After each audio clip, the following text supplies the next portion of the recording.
નમસ્કાર મિત્રો, એક બ્રેકિંગ ન્યૂઝ કહી શકાય કે ગુજરાતની અંદર 6 કિલોવોટ વીજ જોડાણ ગામની અથવા ગામ તળની અંદર રહેતા ન હોય અને ગામની હદથી બહાર રહેતા હોય એવા વ્યક્તિઓ માટે પણ એક સરસ મજાની યોજના સરકાર છે એ લાવી રહી છે. એટલે આપણે શીર્ષક એવું કહીએ કે ગામ બહાર વીજળી અથવા અંધારામાંથી અંજવાળું. આખી આ ફોર્મ ભરવાની પ્રોસેસ કઈ રીતની છે, કોને કોને લાભ મળે છે, કોને નહીં મળે, અથવા આ લાભ લેવા માટે તમારે કઈ રીતની અરજી પ્રક્રિયા છે, એ બધી જ વિગતવાર માહિતી આપણે આ વિડીયોના મારફતે આપવાના છીએ. તો આખી પ્રોસેસ છે જાણતા પહેલાં એક વિનંતી છે કે તમે આખો વિડીયો છે એ જોજો, જેથી કરીને તમને પૂરતી માહિતી છે તમારા સુધી પહોંચી શકે. વિશેષ ખ્યાલ માટે કોમેન્ટ બોક્સમાં કોમેન્ટ લખી અને તમે મને જણાવી શકો. તો જોઈએ આપણે આ આખી વિડીયો દ્વારા આખી પ્રોસેસ કઈ રીતની છે તેની માહિતી.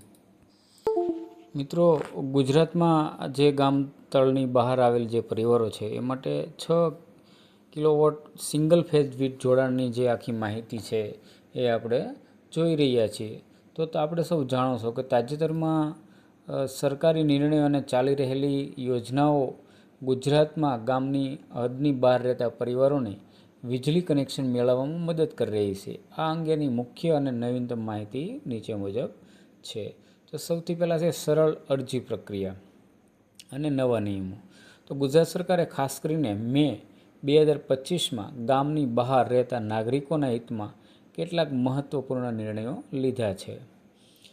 6 કિલોવોટ સુધીનું સિંગલ ફેઝ કનેક્શન તમે પ્રાપ્ત કરી શકો છો. અગાઉ ગામની બહારના રહેણાંકના મકાનોમાં નવા સિંગલ ફેઝ વીજ જોડાણ ફક્ત કૃષિ ફીડરમાંથી જ આપવામાં આવતા હતા, એટલે કે ખેતી લાઇનમાંથી આપવામાં આવતા, જેમાં ગ્રાહકે કુલ વાસ્તવિક ખર્ચ અથવા ₹1 લાખ જે ઓછું હોય તે ચૂકવવાનું રહેતું. પરંતુ હવે નવા નિર્ણય મુજબ હવે ગામની બહાર રહેતા પરિવારોને 6 કિલોવોટ સુધીનું સિંગલ ફેઝ વીજ જોડાણ મેળવી શકશે. જે બિન કૃષિ ફીડર એટલે કે જ્યોતિગ્રામ ફીડરથી જોડાણ છે થશે, એટલે કે તમે 24 કલાક લાઇટ છે પ્રાપ્ત કરી શકશો. સુપ્રિન્ટેન્ડિંગ એન્જિનિયરની મંજૂરી બાદ આવા રહેણાંક વીજ જોડાણો જ્યોતિગ્રામ ફીડર એટલે કે બિન કૃષિ ફીડરથી પણ પ્રાપ્ત કરી શકાશે. આનાથી ગુણવત્તાયુક્ત અને 24 કલાક વીજ પુરવઠો સુનિશ્ચિત થશે. અને આ યોજનામાં બંચ કેબલનો ઉપયોગ કરવામાં આવશે, એટલે કે આવા ઘરેલું વીજ જોડાણ માટે બંચ કેબલનો ઉપયોગ કરવામાં આવશે, જે સલામતી અને વીજ ચોરી ઘટાડવામાં મદદ કરશે. ઓનલાઈન અરજીની વાત કરીએ તો તમે ગુજરાતની વિવિધ વીજ વિતરણ કંપની જેમ કે MGVCL, DGVCL, PGVCL કે UGVCLની વેબસાઇટ દ્વારા ઓનલાઈન અરજી કરી શકો છો, જે પ્રક્રિયાને વધુ સરળ બનાવે છે.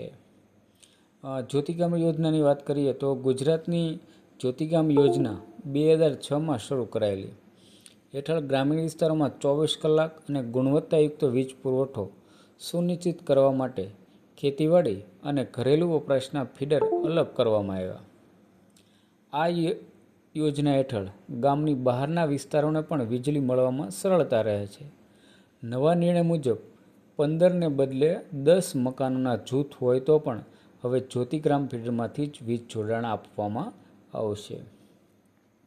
હવે અરજી કઈ રીતે કરવી અથવા વધુ માહિતી ક્યાંથી મેળવવી, તો સૌથી સચોટ અને નવીનતમ માહિતી માટે આવા પરિવારોએ નીચે મુજબનું કામ છે કરવું જોઈએ. તો સૌથી પહેલાં છે સ્થાનિક વીજળી બોર્ડ કાર્યાલયની મુલાકાત, એટલે કે તમે MGVCL, DGVCL, PGVCL કે UGVCLની નજીકની કચેરી છે ત્યાં જઈ બધી જ માહિતી છે એ સરળતાથી પ્રાપ્ત કરી શકશો.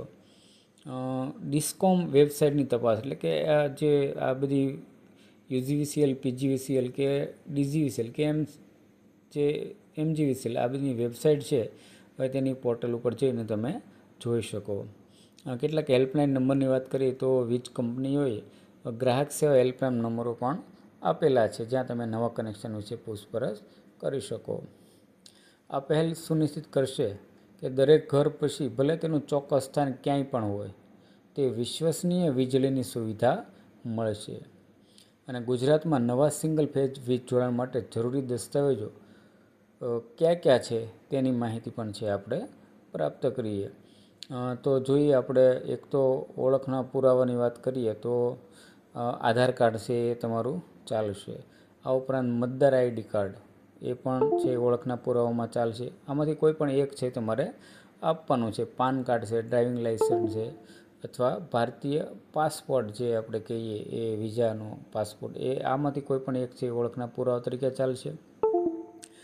માલિકી એટલે કે રહેઠાણનો પુરાવો માટે પણ નીચે આપેલી જે કેટલીક બાબતો છે એમાંથી કોઈ પણ એક ચાલશે. આ પ્રોપર્ટી ટેક્સ બિલ એટલે કે રસીદ એટલે કે સ્થાનિક ગ્રામ પંચાયત અથવા નગરપાલિકા દ્વારા જારી કરાયેલા નવીનતમ પ્રોપર્ટી ટેક્સ બિલ અથવા રસીદ. ગામની બહારની મિલકતો માટે આ ઘણીવાર સૌથી સરળ દસ્તાવેજ છે. આપણે ગામડામાં રહેતા હોય તો આપણે જે ઘરવેરાની પહોંચ કહીએ એ પણ એક રસીદ તરીકે ઉપયોગમાં થઈ શકે. વેચાણ દસ્તાવેજ અથવા ટાઇટલ દસ્તાવેજ. મિલકતના રજિસ્ટર્ડ વેચાણ દસ્તાવેજ અથવા ટાઇટલ દસ્તાવેજની નકલ પણ તમે આપી શકો. અગાઉના માલિકનું વીજળી બિલ જો લાગુ પડે તો, એટલે કે જો તમે મિલકતમાં અગાઉ કોઈ અન્ય નામે કનેક્શન હતું તો તેમનું છેલ્લું વીજળી બિલ કેટલી વાર ઉપયોગ થઈ શકે છે એ માહિતી આપવાની હોય છે. અથવા ભાડા કરાર, એ પણ જો તમે ભાડે રહેતા હોય તો એનું નો વાંધા પ્રમાણપત્ર તમે લઈ શકો. અથવા એલોમેન્ટ લેટર અથવા પોઝેશન લેટર એટલે કે સરકારી સત્તાધિકારી અથવા હાઉસિંગ બોર્ડ દ્વારા જારી કરાયેલ પ્રમાણપત્ર છે. અને ગ્રામ પંચાયતનું પ્રમાણપત્ર. ગ્રામ પંચાયત તરફથી માલિકી અથવા રહેઠાણની પુષ્ટિ કરતું પ્રમાણપત્ર તમે લઈ શકો છો. તો આ રીતે મિત્રો જે હવે ગુજરાતની અંદર પણ ગામતળની હદની બહાર રહેતા 10 કુટુંબ જો હોય તો તેને પણ હવે જ્યોતિગ્રામની વીજળી છે 6 કિલોવોટની વીજળી છે પ્રાપ્ત થઈ શકશે અને 24 કલાક વીજળી મળી શકશે. તો આખો આ સરકારનો નિર્ણય ખરેખર જે ગામની બહાર રહે છે એના માટે ખૂબ ઉપયોગી છે અને એના માટે ખરેખર આ સારો નિર્ણય છે.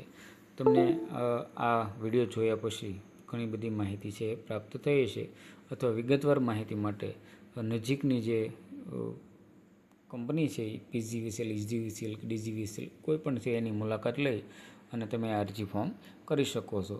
તો આવી જ એક શૈક્ષણિક માહિતી જેને કહી શકીએ કે તમને ખૂબ ઉપયોગી માહિતી એ માટેની એ હતી એટલે તમારી સમક્ષ રજૂ કરેલી છે. હવે મળીએ આપણે એક નવા જ વિડીયોમાં. ત્યાં સુધી આવજો.